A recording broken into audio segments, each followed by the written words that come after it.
नमस्कार दोस्तों, plus one के यूट्यूब के वीडियोस में आपका स्वागत है। दोस्तों मेरा नाम है निकेत शाह। दोस्तों आपके स्क्रीन पे जो कंपोनेंट आपको नज़र आ रहा है, ये कंपोनेंट कौन सा है? इस कंपोनेंट को बोला जाता है TCSR रिले। TCSR रिले का मतलब ये होता है ट्रिप सर्किट सुपरविजन रिले। ये ट्रिप सर्किट सुपरविजन का मतलब क्या होता है, ये क्या काम करता है, इसका इस्तेमाल कहाँ पे होता है, क्यों किया जाता है और ये इंपॉर्टेंट क्यों है इंडस्ट्रियल पैनल के अंदर, इसकी सारी डिटेल आज के इस वीडियो में देखने वाले। याद रखिएगा, वीडियो अगर पसंद आता है ना, अपने दोस्तों के साथ में ज़रूर शेयर कीजिए। तो चलिए वीडियो की शुरुआत कर लेते हैं। सबसे पहले ये TCSR जो रिले रहता है उसका इस्तेमाल कहाँ पे किया जाता है? तो TCSR रिले का इस्तेमाल सब स्टेशंस के अंदर हो गया, पावर डिस्ट्रीब्यूशन पैनल्स के अंदर, इंडस्ट्रियल पैनल्स के अंदर, पावर प्लांट्स के अंदर, ट्रांसमिशन और डिस्ट्रीब्यूशन का जो नेटवर्क रहता है वहाँ पे ये ट्रिप सर्किट रिले यानी कि सुपरविजन रिले का प्रयोग किया जाता है। सुपरविजन का मतलब होता है किसी पे देखरेख रखने का काम करता है। और किस पे देखरेख रखता है? तो यह है ट्रिप सर्किट को देखरेख रखने का काम करता है। तो सबसे पहले हमें जानना पड़ेगा कि ये ट्रिप सर्किट है क्या और उसके अंदर कौन से कंपोनेंट का प्रयोग होता है।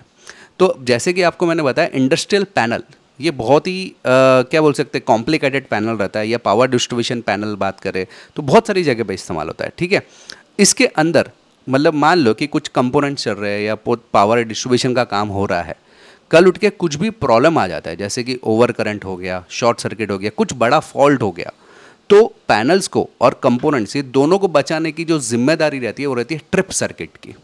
ट्रिप सर्किट हमारे सारे पैनल्स में बाय डिफ़ॉल्ट लगाने ही पड़ते हैं, ताकि कुछ भी प्रॉब्लम हो जाए तो पहले ट्रिप सर्किट के जरिए वहाँ पे फॉल्ट को रोक दिया जाए। फॉल्ट को बढ़ने से रोकने के लिए ट्रिप सर्किट का प्रयोग होता है। ठीक है, अभी ट्रिप सर्किट का तो समझ में आ गया कि फॉल्ट को बढ़ने से रोकने के लिए, फॉल्ट आ गया तो चलो ठीक है, लेकिन उसको रोकना है तो ज़रूरी है ना, तो उसके लिए ट्रिप सर्किट काम करता है। और ट्रिप सर्किट कैसे बनाया जाता है? तो उसके लिए बहुत सारे कंपोनेंट्स का प्रयोग होता है, जैसे कि होता है trip coil, auxiliary relay, battery supply, क्योंकि मेन पैनल का अगर सप्लाई ख़त्म हो गया तो बैटरी के ज़रिए भी हमारा ट्रिप सर्किट काम करना चाहिए। इसके अलावा सर्किट ब्रेकर की हमें ज़रूरत पड़ेगी। ट्रिप सर्किट सुपरवाइजन रिले जो आज हमारा मेन टॉपिक है, वो भी ज़रूरत पड़ती है ट्रिप सर्किट के अंदर। इसके अलावा control switches, fuses, current transformer, voltage transformer और टेस्टिंग स्विचेस, ऐसे काफ़ी सारे कंपोनेंट्स का प्रयोग करके हम लोग एक ट्रिप सर्किट बनाते हैं। समझ में आया ट्रिप सर्किट कैसे कंपोनेंट्स में बनाया जाता है? तो उसके अंदर एक मेन कंपोनेंट रहता है TCSR रिले। चलो कैसे यूज़ करते हैं वो देख लेते हैं। अभी हमारा जो ट्रिप सर्किट है वो काम कर रहा है। मैंने जैसे बताया कि फॉल्ट आ गया तो हमारा जो ट्रिप सर्किट है वो खुद को बंद कर देता है, बराबर है।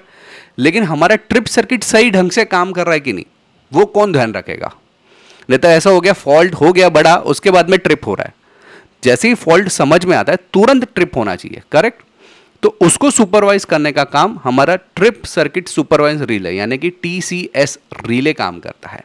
ये generally high voltage electrical equipment को प्रोटेक्ट करने के लिए काम करता है और सर्किट ब्रेकर को कंटिन्यूस मॉनिटरिंग करने का, हमारी जो भी सर्किट ब्रेक करने का काम करता है उसके ऊपर कंटिन्यूस मॉनिटरिंग करने का काम हमारा TCSR रिले करता है।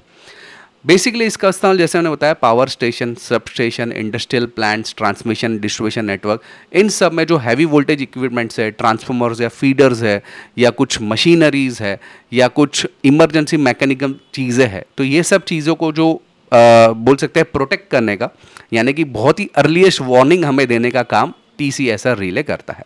तो ये मेन काम होता है TCSR रिले के। अब ये कैसे काम करता है? चलो काम कैसे क्या करता है वो तो समझ में आ गया, लेकिन ये काम एग्जैक्टली करता कैसे उसको भी तो समझना ज़रूरी है। लेकिन ये जानने से पहले जानकारी के लिए बता दूं, हम लोग ने ऑनलाइन में भी बहुत सारे कोर्सेज चालू कर दिए। खास करके हमारे कोर्स है इलेक्ट्रॉनिक्स, इलेक्ट्रिकल में भी आप जाएंगे तो wireman, motor reminding, home appliances, solar power, वैसे बहुत सारे कोर्सेज है। इसके अलावा इंडस्ट्रियल ऑटोमेशन के भी कोर्सेज है, जिसमें RLC, PLC वगैरह है। हार्डवेयर नेटवर्किंग के कोर्सेज है, नेटवर्किंग के अंदर भी CCNA का कोर्स है।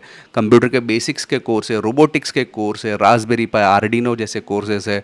फिर डिज़ाइनिंग रिलेटेड कोर्स है, प्रोग्रामिंग में भी बहुत सारे कोर्सेज है। कुल मिला के 58 से ज़्यादा कोर्सेज हैं हमारे पास। अगर आपको ये कोर्सेज करना है तो हमारा एक एप्लीकेशन है प्लस पॉइंट ट्रेनिंग नाम का, ये गूगल प्ले स्टोर पर आपको आसानी से मिल जाएगा। अगर अधिक जानकारी चाहिए तो आप मुझे इन दोनों में से किसी भी एक व्हाट्सअप नंबर पर मुझे हाई का मैसेज डाल सकते हो, तो मैं सारी जानकारी आपको व्हाट्सअप के माध्यम से भिजवा दूंगा। तो चलिए शॉर्ट मैसेज के बाद वीडियो की शुरुआत कर लेते हैं, आगे बढ़ते हैं। हाउ TCS रिले वर्क, यानी कि TCS रिले काम कैसे करता है, काम क्या करता है वो समझ में आ गया, लेकिन अभी कैसे करता है वो भी समझाना जरूरी है। दो तरीके से वो काम करता है, एक तो करंट को सेंस करना और एक टाइम को डिले करवा के।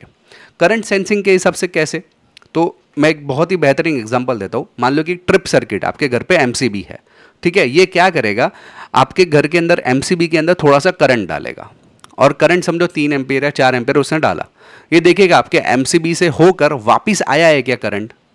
ठीक है, मतलब यहाँ तो मैंने एक एमसीबी का एग्जांपल दिया, लेकिन यहाँ पे इंडस्ट्री के अंदर तो बहुत बड़े बड़े कंपोनेंट्स रहते हैं, करेक्ट। तो ये क्या करेगा, उस सर्किट में थोड़ा सा करंट डालेगा, करंट डालने के बाद वो करंट घूम के रिटर्न उसके पास आया, समझो 3 एम्पियर का करंट डाला, 3 एम्पियर रिटर्न आया, तो हमारा ट्रिप सर्किट ओके है। वो इस तरीके से जज करता है। या तो समझो करंट बढ़ गया या करंट आया ही नहीं रिटर्न, तो उस कंडीशन को मानता है फॉल्ट कंडीशन। समझ में आ रहा है। तो इस तरीके से करंट सेंस करवा के वो खुद को टेस्ट करता है कि हमारा ट्रिप सर्किट सही ढंग से काम कर रहा है कि नहीं। इसके अलावा टाइम डिले के ऊपर आधार के भी वो काम करता है। यानी क्या करता है कि मान लो ट्रिप सर्किट में से वो करंट भेजा, वो चेक करेगा कि कितने सेकंड्स के बाद वो करंट रिटर्न आता है। अगर पर्टिकुलर एक टाइम डिले के बाद करंट रिटर्न नहीं आता है तो समझेगा कुछ फॉल्ट कंडीशन है, या कुछ देर के बाद आता है, कुछ ज़्यादा ओवर जल्दी आ जाता है, तो भी वो समझेगा कि यहाँ पे कुछ शॉर्ट सर्किट है। उस केस में भी ये खुद को बंद कर देगा, यानी कि फॉल्ट कंडीशन डिक्लेयर कर सकता है उस साइड को। इसके अलावा काफ़ी सारी चीज़ों के ज़रिए वो सेंस करता है कि हमारे ट्रिप सर्किट में कुछ प्रॉब्लम है कि नहीं। जैसे कि ट्रिपिंग जो कॉइल रहती है उसकी कंडीशन क्या है, ओपन है, ओपन रहेगा तो किस तरीके का ओपन है, शॉर्ट है तो क्यों शॉर्ट है, तो ये सब चेक करेगा। इसके अलावा ट्रिप सर्किट कॉइल का सप्लाई चेक करेगा। NONC जो हमारे स्विचेस रहता है उसको भी वो चेक करता है। ऑक्सिलरी सप्लाई को भी चेक करेगा। इसके अलावा कुछ हम लोग ने ऑन ऑफ का जो बटन सर्किट के अंदर ऑन ऑफ का कोई प्रॉब्लम तो नहीं है ना ट्रिप करने के अंदर सर्किट के अंदर, वो भी चेक करेगा। इसके अलावा ये बहुत ही अच्छी काम ये करता है कि कोऑर्डिनेट विद अदर रिलेस। अगर मान लो कि बहुत सारे ट्रिपिंग सर्किट्स है, ठीक है, उसमें कोई एक ट्रिपिंग सर्किट में प्रॉब्लम है तो बाकी सब सर्किट को चालू रखेगा, एक ही सर्किट को बंद कर देगा। समझ में आ रही बात। तो जिस सर्किट में प्रॉब्लम है, जिस ट्रिपिंग सर्किट में प्रॉब्लम है उसी को बंद करेगा, बाकी के सब सर्किट्स को, बाकी के सब फीडर्स को या बस बार्स को चालू रखेगा। तो ये भी बहुत अच्छी उसकी सिचुएशन है। ये सब काम हो गया उसका वर्किंग करने का काम। अभी हमें उसका फ़ायदा क्या होगा, TCS रिले लगा के हमें क्या फ़ायदा होगा, तो वो देख लेते हैं। तो पहला है, हम लोग अननेसेसरी शटडाउन से बच जाएंगे। यानी कि एक बहुत बड़ी कंपनी है, अगर मान लो कुछ प्रॉब्लम आ गया तो पूरा शटडाउन करने की मुझे ज़रूरत नहीं पड़ेगी, केवल एक साइड का प्लांट का हिस्सा बंद करके भी हम लोग काम करवा सकते हैं। ट्रिप सर्किट, यानी कि कभी कभी ट्रिप सर्किट अगर फेल हो गया तो पूरी कंपनी बेकार हो सकती है, 10-10, 15-15 दिन कंपनी बंद हो सकती है। तो उस सिचुएशन में करोड़ों करोड़ों का नुकसान भी हो सकता है, करेक्ट। तो उसको बचाने के लिए आपका ये बहुत ही बेहतरीन कंपोनेंट है TCS रिले। इसके अलावा कुछ फॉल्ट हो गया तो उसको आइसोलेट यानी कि अलग कर देता है। जैसे मतलब 3-4 रिलेज का पूरा सेक्शन है, तो सारे के सारे ट्रिप सेक्शन को उसने चेक कर दिया, एक जो बंद है उसको ही खाली साइड कर देगा, बाकी सबको चालू रखेगा। तो ये इसका बहुत ही अच्छी बात है। इसके अलावा protect from over current, short circuit, वैसी कोई भी इमरजेंसी सिचुएशन को प्रोटेक्ट कर लेता है। इन केस कुछ कॉम्प्लेक्स पावर सिस्टम है उसके अंदर प्रिसाइज फॉल्ट मुझे चाहिए तो भी हमें रेक्टिफाई करके देगा, यानी कि ढूंढ के देगा यहाँ पे ही प्रॉब्लम है ऐसा। तो ये TCS रिले काफ़ी ज़्यादा इस्तेमाल होने वाली चीज़ है इंडस्ट्रीज़ के अंदर और काफ़ी इंपॉर्टेंट चीज़ भी मानी जाती है। दोस्तों ऐसे ही कोई अलग टॉपिक के ऊपर अगर आपको वीडियो चाहिए तो मुझे ज़रूर व्हाट्सएप पे मैसेज करिए, तो मैं ज़रूर आपको प्रयास करूँगा उस टॉपिक के ऊपर वीडियो बनाने के लिए। अगर आपको ऑनलाइन कोर्सेज करने हमारे, तो ये हमारा एप्लीकेशन का नाम है प्लस पॉइंट ट्रेनिंग, और ये दोनों ही मेरे व्हाट्सअप नंबर है। दोनों में से किसी भी एक व्हाट्सअप पे नंबर पे मुझे हाई का मैसेज डाल दिए तो मैं सारी जानकारी आपको व्हाट्सअप के माध्यम से भिजवा दूंगा। आशा रखता हूँ कि दोस्तों आपको ये वीडियो पसंद आया रहेगा। पसंद आया तो अपने दोस्तों के साथ में ज़रूर शेयर कीजिए। अगर आप नए हैं चैनल के ऊपर तो सब्सक्राइब का बटन दबा के बेल का आइकॉन दबा दीजिए, ताकि मेरे जो भी नए वीडियोज़ आएगा उसका नोटिफिकेशन आपको जल्द से जल्द मिल जाए। चलिए इस वीडियो में इतना ही। Thanks for listening.